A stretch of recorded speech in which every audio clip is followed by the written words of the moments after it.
김경래의 최강 시사. 전 결혼하고 아이 낳더라도 잘해 나갈 수 있어요, 팀장님처럼요. 하고 싶은 게 많았습니다. 다 안다고 생각했습니다. 모두가 알지만 아무도 몰랐던 82년생 김지영.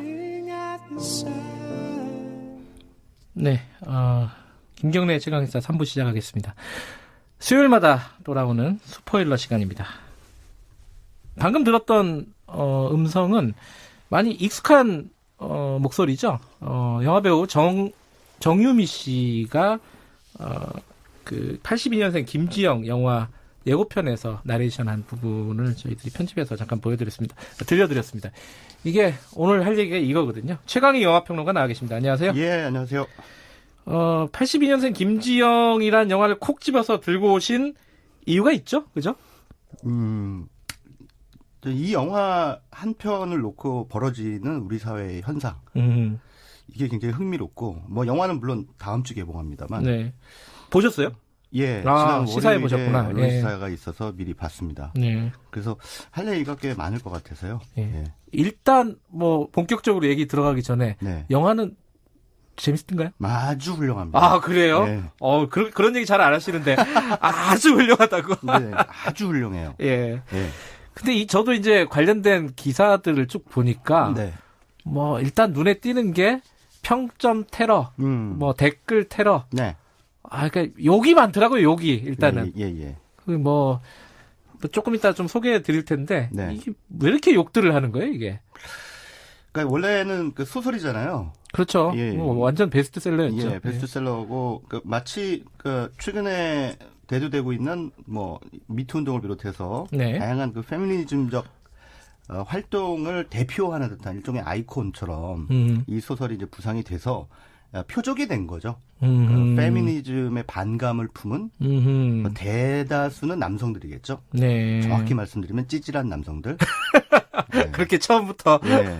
그런 분들이 이제 공격을 하는 거죠. 그리고 이 82년생 김지영이라고 하는 작품을 그분들이 과연 읽었을까요? 아마 읽어보지도 않았을 거예요. 근데 이 작품에 대한 공격이 아니라 정확하게 네. 얘기하면 이 작품을 읽은 예. 셀럽들에 대한 공격입니다. 아하. 예, 그래서 뭐 이를테면 뭐 소녀시대 수영이라든가 아하. 또 몇 명의 그 연예인들이 이제 이 책을 읽었다라고 뭐 SNS를 통해서 밝히면 이제 난리가 나는 거예요. 거기에 이제 악플들이 쫙 달리는 악플들이 거예요. 막 달리고 읽었다는 것 그 자체만으로.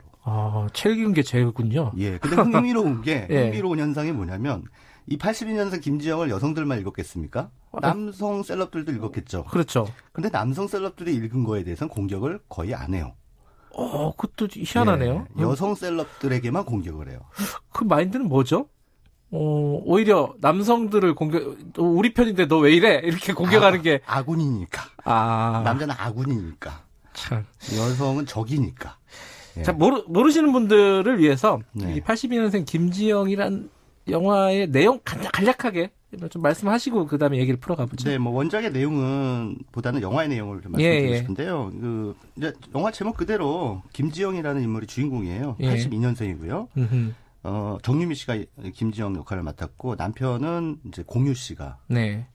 그 역할을 맡았습니다. 근데 두 사람이 뭐 그냥 겉보기에는 대단히 화목한 그런 집이에요. 네. 그 아이도 하나 있고 아주 귀여운 딸, 네. 26개월 정도 된 네. 아이를 키우고 있는데 김지영이라는 인물이 이제 그 출산과 육아 때문에 이제 회사를 그만두고 집에서 이제 아이를 보고 있는 그런 뭐 우리 주변에서 흔히 볼 수 있는 그러니까 되게 평범한 설정인데요. 평범한 설정입니다. 그런데 이 김지영이라는 인물은 다시 일로 복귀를 하고 싶어해요. 아하. 경력 단절녀죠. 정확하게 예, 말씀드리면.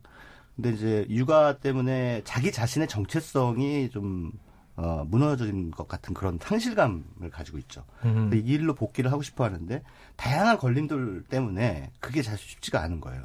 근데 이런 와중에 모종의 뭔가 우울감이 좀 깊어진 탓인지 몰라도 네.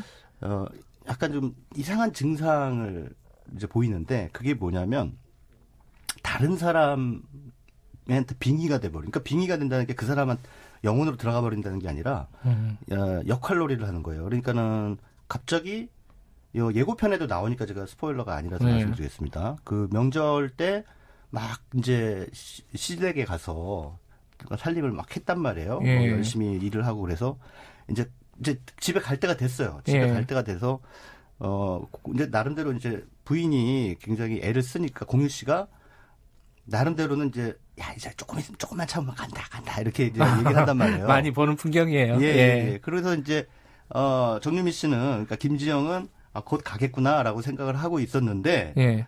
이제 다른 시댁 식구가 들이닥쳐버린 거예요. 아하. 못 가죠. 또 아침 먹고 갈 거 점심 먹고 가야 되고 막 이런 상황이 되는 거죠. 그래서 예. 이제 뭐 시어머니가 얘야 뭐 좀 내와라 또 음. 이런단 말이에요. 그러면 또 이제 그 시댁 식구들 중에도 눈치가 좀 빠른 사람들은 아예 엄마 내가 할게. 그러면서 일어나면 네 무슨 소리니? 너는 시집 가가지고 너도 시집 가가지고 열심히 일하다 왔잖니? 이러면서 이제 시어머니가 말린단 말이에요. 예. 그러니까 갑자기 정유미 씨가 갑자기 정색을 하더니만 사부인 그러는 거예요. 그래요? 이제 자기 시어머니한테. 그거 약간 무섭네요. 네. 예. 그러니까 어머니의 인격체로 빙의된 거죠.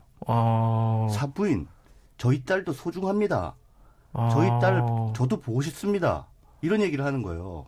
며느리가 그런 얘기를 갑자기 하니 완전히 요즘 시체말로 가뿐싸 되는 거죠. 예. 그래서 이게 도대체 어떻게 된 거냐. 그러니까 이게 약간 그 정신적 그 문제가 생긴 거죠. 예. 근데 본인은 몰라요, 그거를. 근데 공유 씨는 알죠. 근데 남편이 굉장히 안타까워하는데 어떻게 하면은 이 자기 아내의 그런 병을 고쳐줄 수 있을까 네. 고민을 하는데 역시 마찬가지로 공유도 이 견고한 남성 중심적 사회에서 그 아내를 배려한다는 게 그 쉬운 일이 아닌 거예요. 그쵸. 육아휴직만 자기가 하더라도 훨씬 더 아내한테 도움이 될 텐데 육아휴직조차도 힘들어요. 쉽지 않죠. 제도적으로는 보장이 돼 있지만 네. 막상 실천하려니 뭐 육아휴직 갔다 오면은 사람이 일을 못하게 된다느니 눈치가 보이는 거죠, 회사에서. 저 육아휴직 갔다 왔는데. 좋은 직장을 다니셔서 그렇습니다. 네.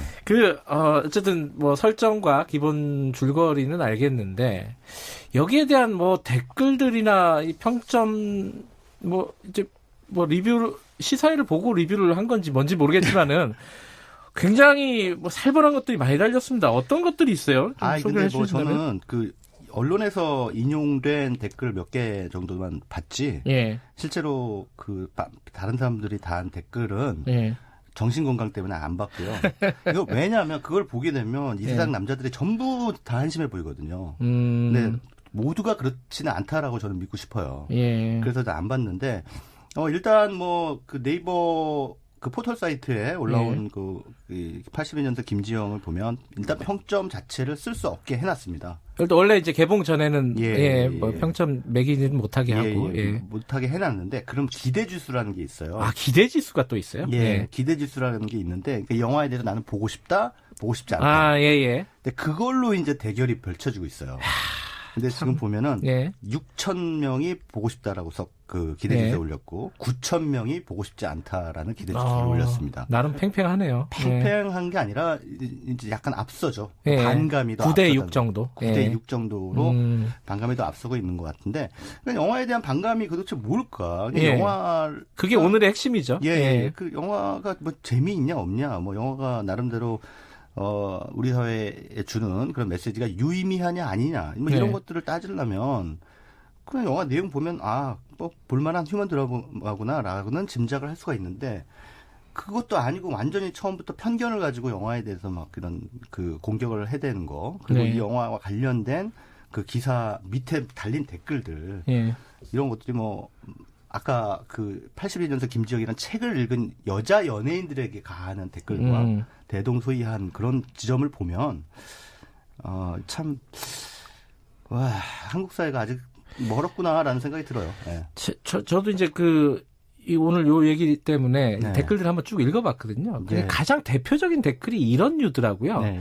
82년생 김지영이 여기 표현대로 하면 뜨신 밥 먹고 뭐 그렇게 힘드냐. 뭐 42년생 뭐 김말순이면 이해가 되겠는데 82년생 김지영이 뭐가 그렇게 힘들다고 그렇게 엄살이냐 한마디로.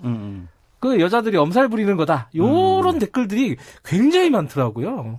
그건 이제 우리가 흔히 그 예. 타인의 처지와 생각을 이해하는 능력을 감수성이라고 부르거든요. 네. 근데 그렇게 말씀하시는 분들은 감수성이 형격히 떨어지는 분들이라고 보시면 돼요. 그러니까 영화를 보면 그래요. 저도 마찬가지입니다. 이 네. 영화를 보면서 나는 별거 아니라고 생각했는데 저런 상황에서도 여성들이 위화감을 느끼고 상처를 받을 수 있겠구나. 네. 라는 그 생각을 하게 됐어요. 그래서 이 감수성이라는 건 계속 끊임없이 좀 개발해 나가야 되는 부분이라는 생각이 드는데 네. 82년생이 뭐 드신 밥 먹고 뭐가 문제냐라고 말씀하시는 분들이 계신데 네. 일테면 지하철이나 버스에서 그 어떤 남자가 누군가가 계속 나를 쳐다보고 있어요. 예. 내렸는데 따라 내려요. 그러면 어떻겠습니까? 만약에 그 여성 입장이라면 무섭죠. 무섭죠. 예. 그래서 이 영화에서 그런 장면이 나오거든요. 아, 그래요? 여고생이었던 김지영이 그런 상황을 당해요. 네. 그래서 일단 내려요. 내리는데 그 남자가 따라 내린단 말입니다. 네. 이제 전에 너무 무서워서 문자로 그 아빠한테 정류장으로 나와달라고. 근데 아빠가 살짝 늦었어요. 예, 예. 이제 그래서 막 덜덜 떨고 있는데 그 남자가 뒤에 야 하고 부른단 말이에요. 예. 생판 처음 보는 남자가. 그런데 갑자기 어떤 아주머니가 와서 도움을 주니까 무너져 내립니다. 어흥하면서 무너져 내려요. 예. 그리고 나서 아빠가 이제 나중에 도착을 해요. 그랬더니 아빠가 그러니까 여기서 제가 감수성의 그 부족이라고 하는 표현을 쓰는 이유가 바로 그겁니다. 아빠가 그 딸을 나무래요. 너 왜 혼자 그렇게 다니냐 밤늦게. 아. 예. 그리고 너 치마 너무 짧다. 아유, 그 굉장히 좀 전형적인. 예. 그래서 세상이 그 무서운 세상이면 네가 잘해야 된다. 네가 네 스스로를 보호해야 된다라고 하면서 딸을 나무란단 말이에요. 그럼 딸은 자기가 생각하기에도 아무 잘못이 없거든요. 그냥 세상을 돌아다닌 것 뿐인데 억울하죠. 왜 내가 조심을 해야 되지? 라는 생각을 이제 하게 되는 거죠. 그런 상황들이 영화 속에서 몇 번 등장을 하기 때문에 우리가 흔히 이 여자들이 뭐 팔자 좋은 소리 한다라고 하는 말이 네. 참 감수성이 없는 말이구나라는 생각이 들어요. 영화 속에 좀 상징적인 한 장면이 있어서 소개를 해드리고 싶은데 예. 이 김지영이 이제 육아를 하잖아요. 그래서 네. 아이가 이제 어리기 때문에 그래서 그 두 개의 장면이 있어요. 두 개의 네. 장면이 있는데 사람들이 수군대는 걸 엿듣는 두 개의 장면이 있는데 예. 하나는 놀이터에서 공원에서 이제 네. 유모차를 아이를 태우고 유모차를 이렇게 흔들면서 커피를 마시고 있는데 옆에서 어떤 남자들이 그렇습니다. 김지영 씨를 보고 뭐라고 그러냐면 야 팔자 좋다. 나도 일 안 하고 저렇게 애나 보고 커피나 마셨으면 좋겠다. 이런단 말이에요. 다 들리게. 네. 예. 이제 그런데 김지영은 그 자리를 떠나버리죠. 그리고 그 다음 얼마 뒤에 또 비슷한 씬이 나오는데 그거는 커피숍입니다. 커피를 시켰는데 아이가 막 울어대니까 당황을 해서 김지영이 커피를 쏟아버려요. 예. 푹 하고 쏟아버리니까 뒤에서 수군대던 남자 둘 여자 한 명 있었는데 아니 집에서 애나 보지 이런 데 나와가지고 저 민폐를 끼쳐. 저 맘충이네 맘충. 이래요. 아, 와서 좀 닦아주고 도와줘야지. 예. 참. 그러니까 이제 그때 김지영 네. 가만히 있지 않습니다. 가만히 있지 않고 뚜벅뚜벅 걸어가서 그 자기한테 맘충이라고 부른 남자를 똑바로 쳐다보면서 내가 어떻게 살아왔고 내가 어떤 생각을 가지고 있는지 당신이 알아요? 왜 나에 대해서 함부로 말을 해요? 내가 벌레예요? 이렇게 얘기를 하니까 그 남자가 뭐라 그러냐면 보통 그렇게 대놓고 따지면요 꼬리를 숨겨요. 그렇죠. 예. 예. 아니 이 아줌마가 왜 이래? 우리끼리 한 얘긴데 이런 식으로 꼬리를 숨겨요. 그렇죠. 우리끼리 한 얘긴데라고 하니까 김지영이 그러면 우리끼리 한 얘기라면 나한테 들리지 않게 해주세요. 이렇게 얘기를 하고 왜 그래요? 왜 그렇게 상처를 주려고 애를 써요? 이런 얘기를 한단 말이에요. 그러니까 그런 차원이 이제 우리 사회를 이렇게 둘러싼 하나의 분위기를 함축적이고도 상징적으로 탁 하고 드러내는 건데 저는 그 장면을 보면서 지난 월요일에 안타깝게 세상을 떠난 설리 씨요? 예, 설리 씨도 떠오르고 뭐 그렇게 뭔가 이렇게 사람들이 상처를 주고 그리고 상처 때문에 힘들어하는 네. 많은 사람들이 존재하는데 왜 사람들은 누군가에게 상처를 주지 않으면 자기 삶을 견딜 수 없는 건가. 이런 생각이 들면서 알겠습니다. 우리 사회 전체적인 공기, 배려와 그다음에 타인에게 상처를 주지 않으려는 감수성 이런 것들이 아직은 굉장히 부족하고 그런 것들에 대해서 좀 토론이 많이 이루어지고 사람들이 좀 생각을 했으면 좋겠다. 뭐 이런 생각이 듭니다. 얘기를 듣다 보니까 제가 괜히 울컥하네요. 예, 그렇습니다. 영화 보면 울컥합니다. 특히 여성분들은 많이 울컥하시고 남자분들은 반성하실 겁니다. 영화를 보고 한번 평가를 해주셨으면 좋겠네요. 관객 여러분들도. 네. 오늘 최강희 평론가였습니다. 고맙습니다. 예, 감사합니다. 김경래의 최강 시사 듣고 계신 지금 시각은 8시 45분 6분 향해 가고 있습니다.